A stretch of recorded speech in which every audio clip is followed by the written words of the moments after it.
Welcome to release question 153 for CAHSEE Math. It is the last one here in our measurement and geometry section. And it says this: if triangles EFG and JKL are congruent, then which two segments must be congruent? So you have EFG here, you've got JKL here. Notice on this one that they've actually taken this and rotated it a little bit this way. So they took this, rotated it around a little bit here, and copied it down here. So this one, I think it's good to actually check and see how they match up. So I would say this is a good way to do this here. In geometry, we put tick marks on the segments to say what segments are congruent to what other segments. So here EF is matching up with JK. You can also look up here and see that those are the first two letters here. Those are the first two letters here. EF, JK are matching up. So I'm going to put a single mark here with a single mark here. And I've also got F and G matching up with K and L. So it's the second and third letter matching up with the second and third letter.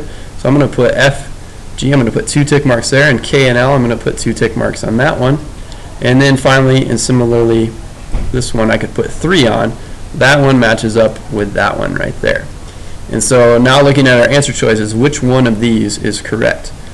Is EF congruent to or the same as JK?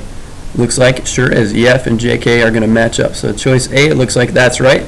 Let's just make sure that these other ones are incorrect. So EF and JL, that one with JL, nope, that's got 1, that's got 3.